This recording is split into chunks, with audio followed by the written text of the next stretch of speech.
sure you check out last night's video as well. It was an all decades NBA sort of teams listing. I saw this idea on Open Court from like 2015. I thought I would make that same sort of style of video where I went through every NBA decades from the 60s to the 2020s and talked about who I think the best individual player was at, point guard, shooting guard, small forward, power forward, center is throughout every decade. So that was a lot of fun. A long video if you guys like longer videos. Yeah, make sure to check out that video if you haven't already. And I think that's it. Obviously, subscribe to the channel if you want. And also, I am doing a 7.5k subscriber giveaway.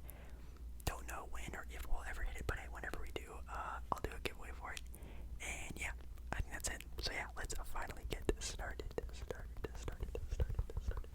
Alrighty, so when talking about some overrated or underrated players, I'm not gonna be saying, hey, this player is overrated. What do you think about it? I'm just gonna be stating an NBA player. You state if they are overrated and underrated, and then I will go into what I think, I guess. And again, this video is 100% opinionated.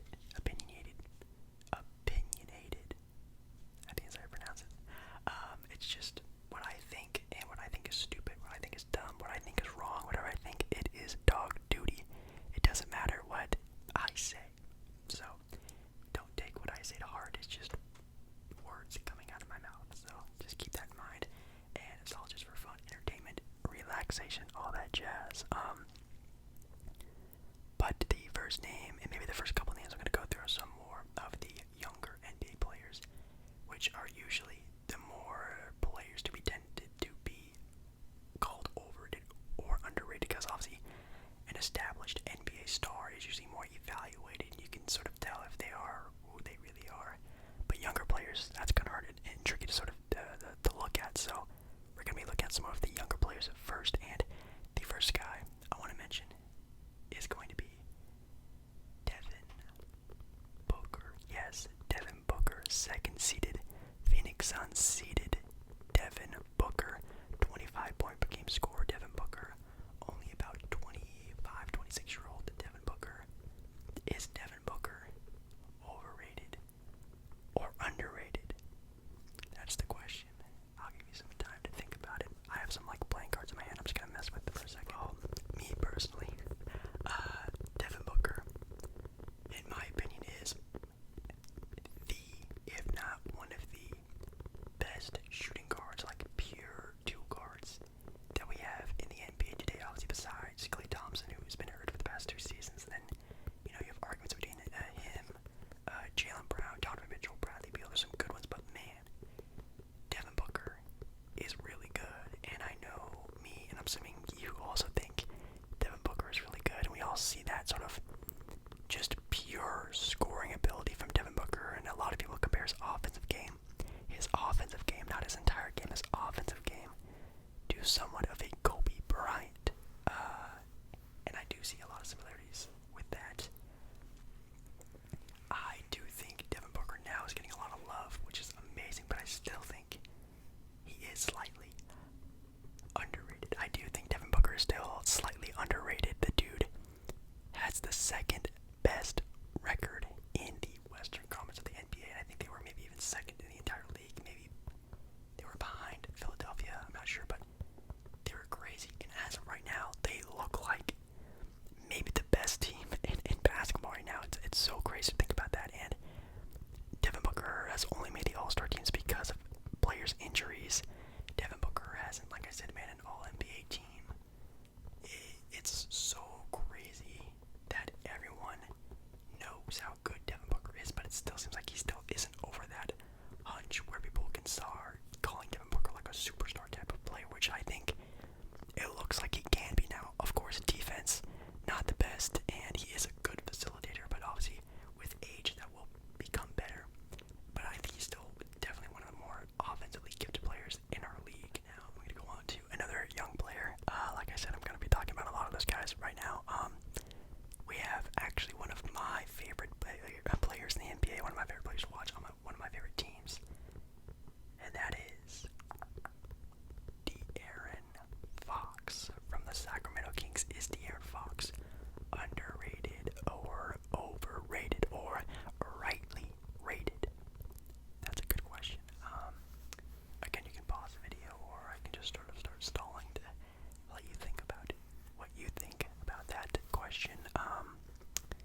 cusp, being the next ones up, of being the next generational talent of point guards. Obviously nowadays sort of stars, you have Steph and Kyrie and Lillard, obviously, but the next ones up, like Luka and Trey and all those guys, John Morant, De'Aaron Fox has almost fallen out of that sort of race when all these other guys have come into the league, and I feel like right now De'Aaron Fox is in a good spot. I'm going to say he is rightly rated, a little bit underrated. I think he's a little bit underrated because of course, the Sacramento Kings team and franchise as a whole is just in shambles. They really don't have a good direction. I will give them this. What they did with Tyrese Haliburton was a big applause to them for how well they sort of managed Tyrese this year. I think Tyrese was one of my sort of surprise players this year. I thought Tyrese and De'Aaron Fox couldn't work together, but it looks like that might be a good enough backcourt because they're both, about 6'4", 6'5". They both play really good defense, so I think that backcourt could actually work in the future. But the reason why I'm not so high on De'Aaron is just De'Aaron needs to get that 3-point shot, especially in the future. The future of the NBA is going to be so heavily dependent on 3-point shots. It's going to be insane. I think De'Aaron needs to get the jump on that. I think athletically he's good. Defensively he's just going to get better with age. Even his playmaking ability is really good, but again his teammates aren't, so he gets a big sort of minus on that because again his teammates just aren't that good. But I think De'Aaron is good. I think people do know that, but just where he's at right now in his career, I feel like he is sort of rightly rated, but I think he is sort of a little bit underrated when again we talk about great or future great point guards. Alright, so that was the second player, right? Second player, yeah. Another player I can talk about right now is again another young player, a little bit more established though. I think kind of like a Devin Booker type of player, and that is Brandon Ingram. Yes, Brandon Ingram from the New Orleans Pelicans. Is he underrated or is he overrated? Now that is a good one. Because obviously coming into the league, Brandon Ingram had a lot of talk. People were talking about Brandon Ingram being possibly, obviously, Kevin Durant 2.0, could be the best player on a championship-winning team. Could he still be that? Maybe. Who knows? He's still very young. I think he's still about 23, 24 maybe. Still, finding his way in the league. Still doesn't even know if he'll have, the same team next year. We have no idea. But Brandon Ingram, underrated or overrated?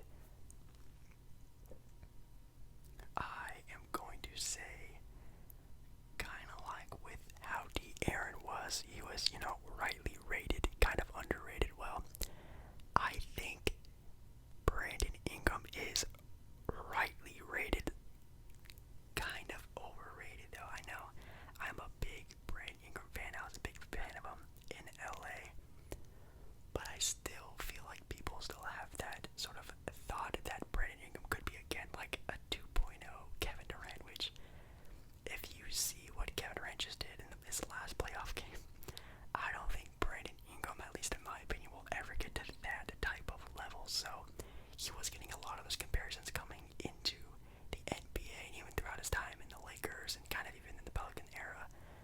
People were thinking, this is Brandon Ingram's time, bring him this, bring him that.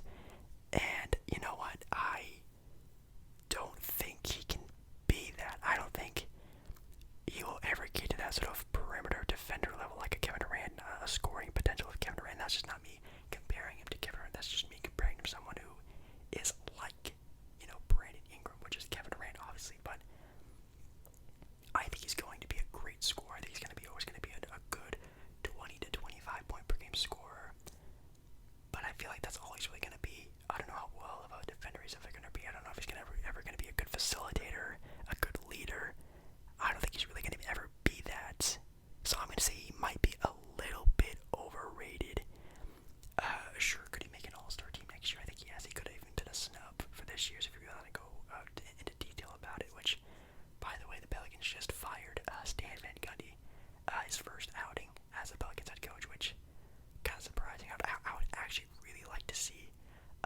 Stotts. I think Terry Stotts could really make a good impact, or even Scott Brooks, a good sort of development type of coach, could do some work over there in New Orleans, I think. Alright, guys, this one is pretty controversial at the moment, and I guess I should say this name because of last night, and as I'm filming this video last night, the Atlanta Hawks and the Philadelphia 76ers played against each other, and arguably the second best player on the 76ers didn't even score a field goal in that entire second half, and that is Ben Simmons. So guys, is Ben Simmons underrated or overrated? Now this can definitely go two ways. You could either be a pissed off Philadelphia Sixers fan. This could be you making fun of the 76ers and Ben Simmons. This could be you defending Ben Simmons. This could go a lot of different ways, and I do think Ben Simmons is and has been overrated for years now, and I think I was reading something or watching something, I know someone said it, I don't know if I read it or heard it, but a lot of people, even Philadelphia fans, have seen this, and just how Ben Simmons doesn't seem like he has that sort of drive to be a great player. A lot of people saying Ben Simmons doesn't go to play basketball, he goes to play basketball for a job. He views playing basketball as a job. He doesn't have fun playing basketball, and honestly, I do see that a lot. I never really see Ben Simmons have like a good time playing basketball, it seems, which sucks a lot because he has a great talent, obviously. I'm not saying Ben Simmons is bad. I'm not saying Ben Simmons isn't an all-star type of caliber player, because he is. He is one of the best perimeter defenders. He can guard 1 through 5. He's an amazing basketball IQ guy. He has a great vision, great passing ability. But Ben Simmons has literally been the same player since he played in like high school. Like, he's always just been that big guard who can dunk and defend. Like, that's all he's ever really been. And I mean, he is literally costing the 76ers championship runs here because he can't develop into anything else than just being a big guy who can pass the ball really good and dunk. Like, that's really all it seems like he is, and that really sucks.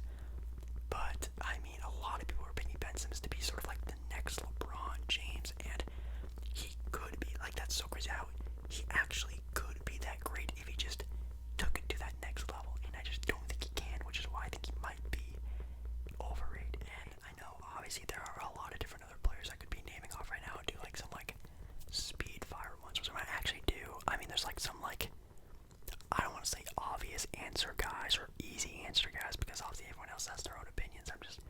I could just throw my own out there. Like, I mean, players like Pascal Siakam, I feel like has been overrated. I feel like he just can't be that number one guy. I feel like people probably in Toronto think they can get like Damian Lillard if they traded for Pascal Siakam, which I don't think he really has that value anymore. There's players like, I don't know. Let me look here. Actually, I actually have the team list right here. Let's see. I mean, obviously, like, Kristaps, Porzingis, pretty overrated. CJ McCollum could even be thrown in that of being like an overrated type of player. DeMontis Sabonis, I feel like, is a very underrated player. That's a pretty easy one. Let's see, what's a good one? Actually, maybe one we could look a little bit more into is Karl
feel like it just deteriorates Karl-Anthony Towns as a whole.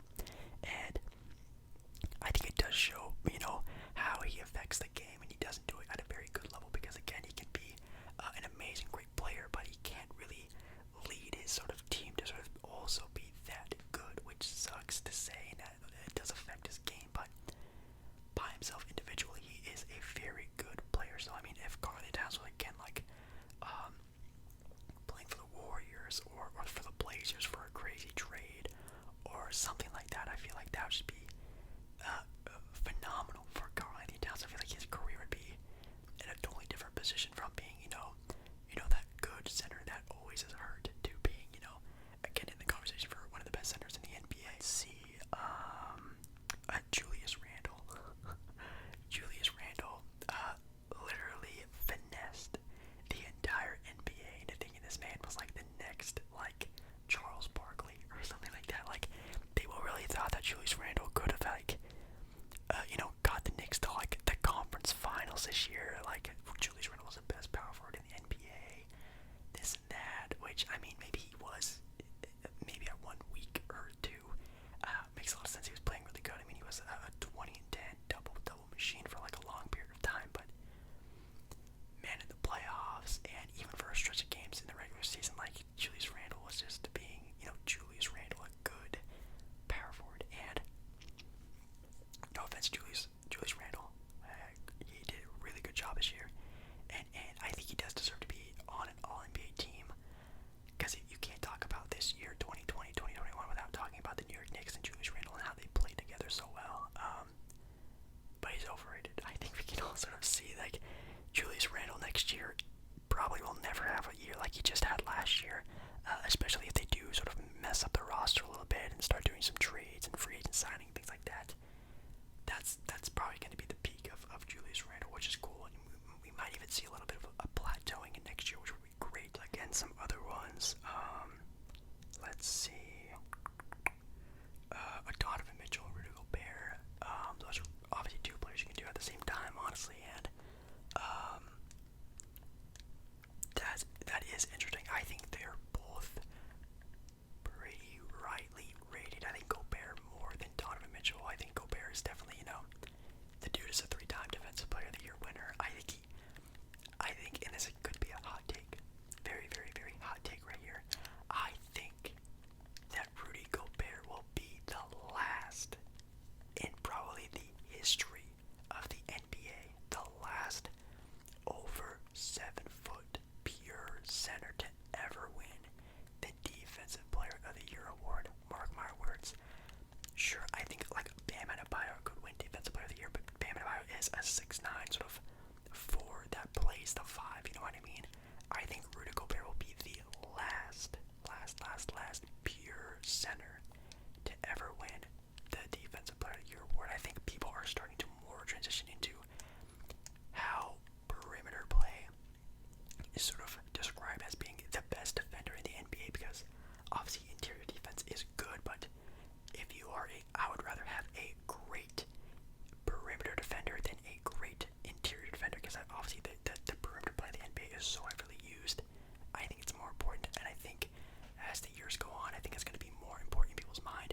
You're going to be seeing a lot more, players like Bam Adebayo, Draymond Green, Ben Simmons, players like that, Giannis as well, players like that win that award. Then, a player like Rudy Gobert is a 7-footer who can just block shots and defend the paint really good. I think Rudy Gobert might be the last player to do that, so I think he's actually rightly rated in that sort of sense. But I think Donovan Mitchell, I think in the regular season was heavily underrated. I think he was disgracefully underrated in the regular season. That dude led pretty much the Utah Jazz to the #1 seed in the entire NBA, and then it seemed like everyone forgot about it because the dude didn't even make an All-NBA team. That just blows my mind how Donovan Mitchell didn't make an All-NBA team. That is so crazy. But as of right now, he is definitely uber talented, and I think he is starting to be rightly rated as being arguably like the next great shooting guard of the NBA. Again, him, Devin Booker, Jaylen Brown, those guys are probably the next ones up in sort of that position. So I think that makes a lot of sense. Yeah, I guess that's most